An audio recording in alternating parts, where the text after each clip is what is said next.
সব বিশ্ববিদ্যালয় তরুণদের দখলে, রাজপথ তরুণদের দখলে।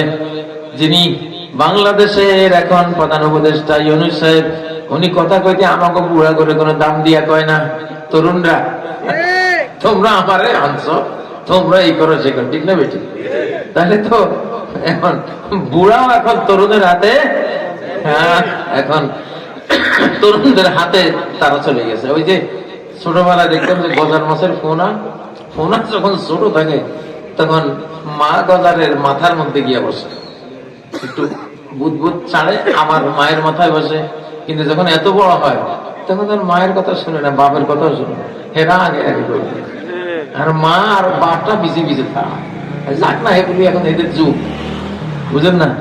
এখন আমরা বুড়ারা আমাদের ফোনা গুলি এখন আগে আগে, ফোনা এগুলি তো 5 আগস্ট ঘটাইছে, ঠিক না? ঠিক, ছোট ছোট বাচ্চা, আল্লাহু আকবার। আসলে তারা উপযুক্ত এই সমাজ পরিচালনার, তারা কম্পিউটার তারা বোঝে, মিসাইল কেমনে বানায় তারা বোঝে, ড্রোন কেমনে ওড়ায় তারা জানে, ঠিক না বেঠিক? হ্যাঁ, মোবাইলে কি হইলে গোয়েন্দারা আমাকে ট্র্যাক করতেছে কিনা, আমি তো গোড়ার ডিম বুঝি না, ওরা দিলে তো আপনি তো আপনারা তো ট্র্যাক করতেছে, ঠিক না?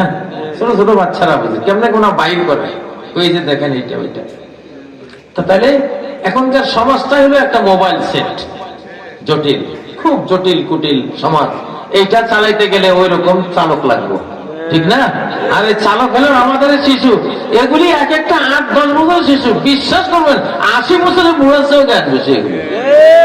সারাদিন সারা বিশ্বের মিডিয়ায় কি হয়, কি জ্ঞান বিজ্ঞান সব বাস্তবে দেখতে তার শিখতে, ঠিক না বেটি? এখনকার যদি 10 বছর একটা বাচ্চা নেন, আপনি মনে করুন এটার বয়স 60 বছর, কত কোয়ালিটিতে এর বয়স কত? 60 বছর। এত পাক না।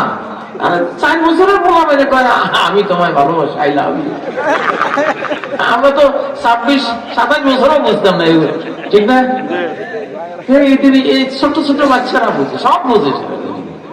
তাহলে এই সমাজ কি আমরা বুড়ার ম্যানুয়াল বুড়াটা চালাবো না, এইসব ডিজিটাল বলা পায়? তা আলহামদুলিল্লাহ, বাংলাদেশের জন্য আল্লাহ মস্ত বড় রহমত, আমাদের এই তরুণদের কোনো অভাব নাই, সারা বাংলাদেশ তরুণে ভরে গেছে আলহামদুলিল্লাহ। ও ভাইয়েরা, তো এখন সাহস রাখতে হবে। কি রাখতে হবে? ভয়হীন মানুষ হতে হবে, কোনো ভয় নেই, আল্লাহ সাথে আছে। এখন আসমানের লক্ষ লক্ষ ফেরেশতার সাথে আছে, আল্লাহ সাথে আছে। যারা দেখে তারা দেখে, যারা দেখে তারা দেখে। এখন যত বেঈমান আছে, যত মুনাফিক আছে, যত ইসলামের দুশমন আছে, তারা কাউন্ট ডাউনে আছে। তাদের ভাগ্য এখন 10, 9, 8, 7, 6, 5, 4, 3, 2, 1 বিদায়, ঠিক না? আর যারা কোরআন নিয়ে আছে তাদের 1, 2, 3, 4 খালি উপরের দিকে যাবে ইনশাআল্লাহ, মাত্র তাদের বার্তা থাকবে ইনশাআল্লাহ, ঠিক না বেঠিক? আগামী বাংলাদেশ কি দিয়ে করবো? কোরআন দিয়ে করবো ইনশাআল্লাহ, ঠিক না বেঠিক? ও ভাই, এই বাংলাদেশে 95% কোরআনের জিনিস তৈরি হয়ে আছে, খালি 5% লাগবে। 5% যুক্ত করে দিলে সমস্ত কোরআনের হয়ে যাবে। সালাত নামাজ আমরা পড়ি, এটা কোরআনের জিনিস, ঠিক না বেঠিক? রোজা আমরা রাখি, এটা কিসের? এটা কোরআনের জিনিস। ও ভাইরা, যাকাত আমরা দেই, এটা কিসের জিনিস? এটা কোরআনের আইন। হজ করতে যাই, উমরা করতে যাই, কার আইন? কোরআনের আইন। মাহফিল করি, কোরআনের তাফসীর করি, বয়ান করি, কোরআন শুনি, কোরআনের তাফসীর করি, কার বিধান এগুলি? এগুলি সব তো কোরআন না? ও ভাইরা, মায়ের সেবা করি, কার বিধান? কোরআনের বিধান। রন্ধ্রে রন্ধ্রে রন্ধ্রে তো কোরআন ঢুকে আছে। ও ভাইরা, শুধু যদি সংসদওয়ালারা একটু আইনগুলি বুঝতে পারে, আরে বাবা সবই তো কোরআনের, তো আমরা এটাকে কোরআনের নয় বলে কেন আমরা বলবো? এত নাদান কেন হবো? আল্লাহ ওদেরকে বুঝ দিয়ে দিলে দেশটাই আমাদের কোরআনের হয়ে গেছে। আর কোরআনের সমাজ সবচেয়ে বৈজ্ঞানিক সমাজ, সবচেয়ে উন্নত সমাজ, সবচেয়ে ইনসাফের সমাজ, সবচেয়ে সুখের, সবচেয়ে শান্তির একটা সমাজ, ঠিক নয় কি? ইনশাআল্লাহ।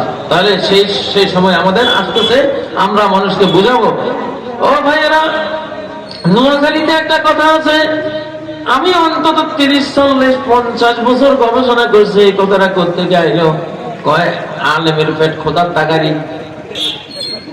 ছোটবেলা শুনতাম না, আলেমরা দাওয়াত খায়, এই বাড়িতে একটু খায়, ওই বাড়ি ওরা রাগ হয়ে গেছে, ওইখানে বাধ্য হয়ে খাওয়া লাগে। আবার আরেক বাড়িতে হুজুর, আরে আমি কি দোষ করলাম, তো 7-8 বাড়ি খাওয়া লাগতো। তো এইভাবে খাওয়াইতে খাওয়াইতে একটা কথা প্রবাদ হয়ে গেছে, কয় আলেমের পেট খোদার তাগারি, আল্লাহর তাগারি। তা আমি চিন্তা করতাম যে মুসলিম সমাজের কথা তো এটা আইলো করতে, আল্লাহর তাগারি, আল্লাহর নামে কথাটা কইতেছে, ছোটখাটো ব্যাপার তো না। আল্লাহর নামে একটা কথা বলতে গেলে তো বিশাল দলিল প্রমাণ লাগে। বিশ্বাস করেন 40-50 বছর ভুগতে ভুগতে পারে, এই কিছুদিন আগে আমি দলিল পেয়েছি। নাসিরউদ্দিন আলবানী সহিহ হাদিস সিরিজের একটা হাদিস, ওয়ানিয়াতু রাব্বিকুম কুলুবু ইবাদিহিস সালিহিন, আল্লাহর নেককার বান্দা, আলেম ওলামা, ইমানদার বান্দাদের এই যে দিল বা পেট, যাই বলেন, পেট আর দিল কাছাকাছি, এদের দিলটা হলো আল্লাহর তাগারি। একবারে এইভাবে আছে, এদের দিলটা হলো কার তাগারি, আল্লাহর তাগারি। এদের দিলের মধ্যে আল্লাহর জিনিস থাকে, আল্লাহর ইলম থাকে, আল্লাহর দেওয়া ঈমান থাকে, আল্লাহর দেওয়া তাওয়াক্কুল থাকে, আল্লাহর ভয় থাকে, রিজিক থাকে, এগুলি সব এই তাগারির মধ্যে, বুঝেন না? তাহলে গোটা সমাজটাই তো মিয়া কোরআনের হয়েই রয়েছে, এখানে ডিক্লার না দিবা তোমরা, ঠিক না? ঠিক। হ্যাঁ, আরেকটা ঘটনা, যেই বাড়িতে খাইতে যাই, একবার দিয়ে, একবার ভাই আর দিয়ে না, কয় হুজুর একবার দিতে নেই, আসেনি এরকম, আছে না? হুজুর একবার দেওয়া যায় না, ও একটু হয়তো দিবা, আরেকবার, 2বার না দিয়ে ছাড়বে না। প্রায় জায়গাতে দেখছি, ভাবতাম যে এইটা আবার কই পাইল না। বুড়া হয়েছে আইসা পরে সহিহ বুখারী যাহারে সারা জীবন পড়াইলাম, বুঝলাম না।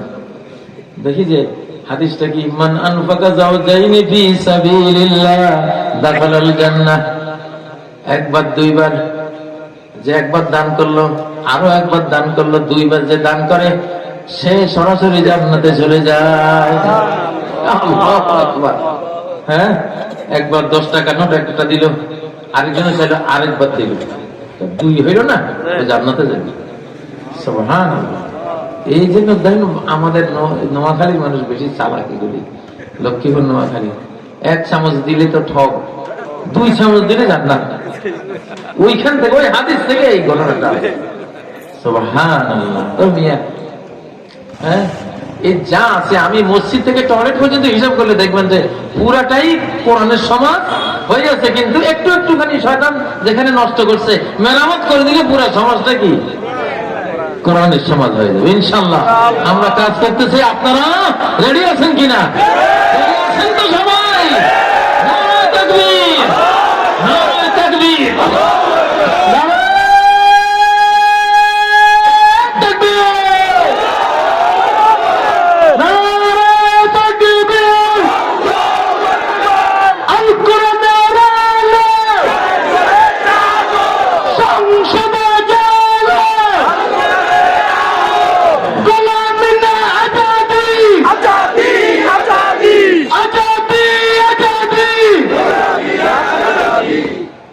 আলহামদুলিল্লাহ। আজাদি, তাই না? আল্লাহ আজাদি দেবেন ইনশাআল্লাহ, দিয়েছেন। এখন আর আমাদের গোলাম হওয়ার সময় নেই, গোলাম আর হব না, গোলাম হওয়ার আর কি নেই, সময় নেই। এখন আজাদির সময়, কারণ আজাদিটা দিচ্ছেন স্বয়ং আসমান থেকে আল্লাহ নিজে। এটা উনি এখন আমাদের সঙ্গী সাথী, কারণ উনি জানেন সারা বিশ্বে যত বড় মনে বানাই দিছে, আমার মুসলমান বন্ধুর কাছে, এক পাকিস্তানের কাছে কয়টা আছে, তোরা কি করবো এটা দিয়ে? আমার আসমানি পাওয়ার লাগবে। এই জন্য ফুল পাওয়ারে আল্লাহ তাআলা আমাদের সাথী হয়ে আছেন, আলহামদুলিল্লাহ। শুধু কথার কথা না, এই কথাটা কতটা বাস্তব প্রতিদিন টের পাবেন ইনশাআল্লাহ। প্রতিদিন বাংলাদেশের মানুষ টের পাবে কি পাওয়ার নিয়ে আল্লাহ তাআলা আমাদের সাথে আছে ইনশাআল্লাহ, কোনো ভয় নেই।